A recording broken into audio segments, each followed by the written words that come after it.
तो होता क्या है कि सबसे पहले मेरा अगर इंटरेस्ट है बाइक चलाने तो मैं 2 दिनों के अंदर बाइक चलाना सीख जाऊंगा, 2 से 3 दिनों के अंदर। अगर इंटरेस्ट नहीं है ना तो वो कम से कम हफ्ते 2 हफ्ते निकल जाते हैं, क्योंकि समझने मुझे समय लगता है, क्योंकि इंटरेस्ट ही नहीं था मुझे काम करने के लिए। अगर आप लोग यहाँ पे कॉमर्स के लिए अगर आप लोग ने ज्वाइन किया है तो सबसे पहले आप लोगों ने 10th के बाद क्लियर किया हो गया मुझे अकाउंटेंसी पढ़ने पड़ेगी कि नहीं पड़ेगी, मैनेजमेंट पढ़ने पड़ेगा कि नहीं पड़ेगा, इकोनॉमिक्स पढ़ने पड़ेगा कि नहीं पड़ेगा, राइट हुआ।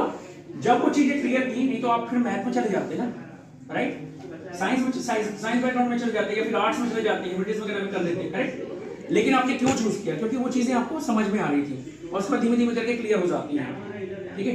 ये जो सब्जेक्ट है ना, it's a very good subject. हम लोग समझते हैं कॉमर्स हमने ले लिया, हमारे लिए कि ऑप्शंस नहीं है, वी हैव ऑप्शंस, बहुत सारे ऑप्शंस हैं।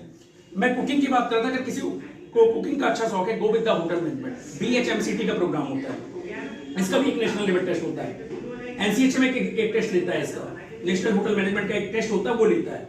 उसमें आप जा सकते हैं, जितने भी IHM के कॉलेज होते हैं आप उसमें जा सकते हैं आप। और आप बिलीव नहीं करेंगे, एक होटल मैनेजमेंट में सीखने के बाद BHMCT अगर आप कर लेते हैं, bachelor of hotel management and culinary technologies को बोलते हैं, अगर आप क्यूलिनरी आर्ट्स कर लेते हैं तो कम से कम अगर आप यहाँ नहीं कहीं और भी अगर आप जाते हैं, ठीक है, you are getting much more salary. मतलब लोग बिलीव नहीं करेंगे, लोग 50-50 लाख रुपए, 60-60 लाख रुपए कमाते हैं। स्टार्टिंग जो सैलरी होती है जर्नी स्टार्ट करने के लिए 7 से 8 लाख का पैकेज स्टार्ट होता है, 5 स्टार 6 स्टार होटल्स में है। अगर आपको अच्छी कुकिंग का शौक है, सारा कुछ है, go with this ones. Now किसी को अगर एक अच्छा सा फाइन आर्ट्स का शौक है, फाइन आर्ट्स का मतलब स्केचिंग करना हो गया, ठीक है, कलाकार जिसे होते हैं, जैसे मूर्तियां बनाते हैं, राइट, वो चीजें फाइन आर्ट्स के अंदर आती हैं। कोई अगर आपको एक अच्छा सा नॉलेज है उन चीजों के लिए, गो विद दिस वंस।